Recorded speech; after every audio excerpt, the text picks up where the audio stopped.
Hello guys, welcome back to the channel. तो guys, अगर आपका स्कोर एवरेज है या आप डायरेक्ट एडमिशन ऑप्शंस देख रहे हो या फिर ग्रेटर नोएडा के कॉलेजेस शॉर्टलिस्ट कर रहे हो, तो चांसेस है कि आईएलएम यूनिवर्सिटी ग्रेटर नोएडा आपकी लिस्ट में ऑलरेडी आ चुका होगा। और फिर दिमाग में ये क्वेश्चंस आते हैं जैसे कि प्लेसमेंट का सीन क्या है, कोडिंग कल्चर सिर्फ ब्रोशर तक ही है या फिर रियलिटी में भी है, हॉस्टल लाइफ कैसी है, क्राउड सीरियस है या फिर सिर्फ अटेंडेंस देने वाला क्राउड है, और सबसे इम्पोर्टेंट फीस जितनी है उतना रिटर्न मिलता है या फिर नहीं मिलता है। तो इस वीडियो में मैं आपको एक ऑनेस्ट रिव्यू देने वाली हूँ बिना अननेसेसरी हाइप के, क्योंकि एडमिशन लेना इजी होता है लेकिन 4 साल सरवाइव करना और उसके बाद प्लेसमेंट निकालना एक्चुअल गेम होता है। सो वीडियो एंड तक जरूर देखना। वीडियो के एंड तक आईएलएम से रिलेटेड सारे डाउट्स आपके क्लियर हो जाएंगे। तो आईएलएम का फुल फॉर्म है institute of integrated learning in management. ये इंस्टीट्यूट ग्रेटर नोएडा में लोकेटेड है और कैंपस भी इसका काफी टाइम से एग्जिस्ट करता है। इंजीनियरिंग, मैनेजमेंट और मल्टीपल कोर्सेज यहाँ पे ऑफर किए जाते हैं स्टूडेंट्स को। यहाँ आपको मल्टीपल कोर्सेज मिलते हैं जैसे कि BTech, MBA, BBA, law, psychology, design and liberal arts. तो मल्टीपल कोर्सेज यहाँ पे अवेलेबल है, यानी कि मल्टी डिसिप्लिनरी करिकुलम है रहता है इनका। और AI, data science related programmes भी यहाँ पे अवेलेबल हैं सीएससी के साथ। अगर स्पेशली इंजीनियरिंग की बात करें तो सीएससी साइड पे फोकस कंपैरेटिवली देखने में ज्यादा मिलता है as compare to other branches. अब हम बात करते हैं कैंपस की। तो कैंपस की बात करें तो सबसे पहली चीज, अगर आप एमईटी या फिर huge private university type expectations लेके आ रहे हो तो थोड़ा एक्सपेक्टेशंस को रियलिस्टिक ही रखना। कैंपस डिसेंट है, मेंटेन्ड है और क्लीन फील देता है। ग्रीनरी भी है यहाँ पे, वॉकिंग एरियाज भी है, क्लासरूम्स भी मॉडर्न है, लैब्स भी अवेलेबल है। तो ओवरऑल कैंपस यहाँ का अच्छा है, डिसेंट है, मतलब साफ सुथरा अच्छा खासा कैंपस है यहाँ का। अब हम बात करते हैं कोर्सेज की और स्पेशलाइजेशन की।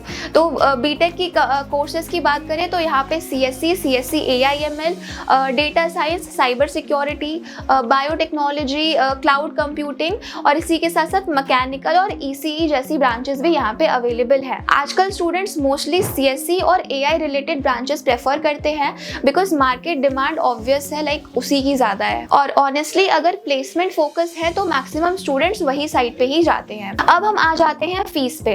तो engineering fees approximately 8 to 9 lakh range के में लाए करती है कंप्लीट कोर्स की फॉर 4 इयर्स। और अगर हॉस्टल फीस अलग से ऐड कर लो तो which is around 1.6 to 1.7 lakh for 1 year. तो टोटल फीस जो ट्यूशन की यहाँ पे होती है वो होती है 8 to 9 लाख फॉर 4 इयर्स और हॉस्टल की फीस यहाँ पे 1.6 to 1.7 लाख होती है 1 साल की। अब स्टूडेंट्स एक्सपेक्ट करते हैं कि मैं फीस दे दूंगा और प्लेसमेंट ऑटोमेटिकली आ जाएगी, बट प्राइवेट कॉलेजेस में जनरली ऐसा सिस्टम वर्क नहीं करता।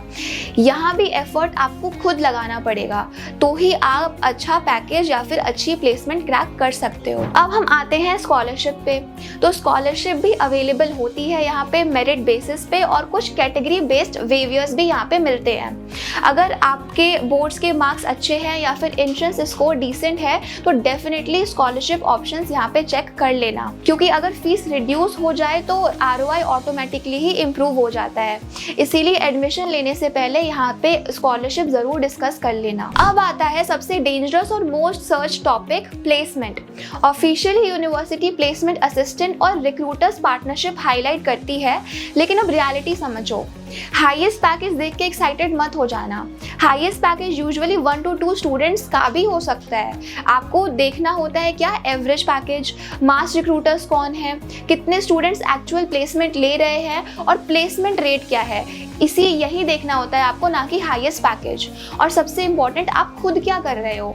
अगर आप फर्स्ट ईयर से कोडिंग करते हो, प्रोजेक्ट्स बनाते हो, डीएसए करते हो, इंटर्नशिप्स ले रहे हो तो अपॉर्चुनिटीज मिल सकती हैं। अब हम बात करते हैं कोडिंग कल्चर की और हैकेथॉन्स की। तो कोडिंग कल्चर की बात करें तो ये बहुत ही ज़्यादा इंपॉर्टेंट है। ये बताता है कि स्टूडेंट्स कितने कॉम्पिटिटिव हैं, कोडिंग क्लब्स एक्टिव हैं या नहीं है, या फिर स्टूडेंट्स लीड कोड कर रहे हैं या फिर नहीं, या फिर हैकेथॉन्स अटेंड करते हैं या फिर नहीं। आईएलएम में अपॉर्चुनिटीज मिल सकती हैं लेकिन आईआईटी टाइप एनवायरनमेंट यहाँ पे एक्सपेक्ट मत करना। यहाँ सेल्फ ड्रिवन स्टूडेंट्स यूजुअली ज़्यादा ग्रो करते हैं। अगर आप खुद इनिशिएटिव लोगे तो अपॉर्चुनिटीज मिलेगी, अगर स्पून फीडिंग चाहिए तो थोड़ा डिफिकल्ट हो सकता है। अब फैकल्टी और अटेंडेंस सीन देख लेते हैं। तो फैकल्टी का एक्सपीरियंस मिक्स्ड हो सकता है, कुछ टीचर्स जेन्युइनली सपोर्टिव होते हैं और कुछ टिपिकल लेक्चर कंप्लीट करने वाले होते हैं। ये ऑलमोस्ट हर प्राइवेट कॉलेज की रियलिटी है। यहाँ पे अटेंडेंस भी इम्पोर्टेंट रोल प्ले करता है। यहाँ ऐसा नहीं है कि पूरा सेमेस्टर आप गायब हो जाओ और फिर एग्जाम में एंट्री मिल जाएगी, ऐसा नहीं है। आपको मिनिमम अटेंडेंस तो मेंटेन करनी पड़ेगी यहाँ पे, तो अटेंडेंस को लाइटली मत लेना। अब हम बात करते हैं हॉस्टल्स के बारे में। तो hostel rooms generally decent category में आ जाते हैं। बेसिक फैसिलिटीज़ यहाँ पे मिल जाती है, जैसे कि wifi, common areas, cleaning facilities and all. Hostel देखा जाए तो डिसेंट है, रूम भी डिसेंट है। यहाँ पे आपको ट्रिपल शेयरिंग और सिंगल सिटर के ऑप्शंस अवेलेबल रहते हैं। लेकिन एक चीज़ समझ लो, हॉस्टल एक्सपीरियंस रूम से ज़्यादा रूममेट पे डिपेंड करता है।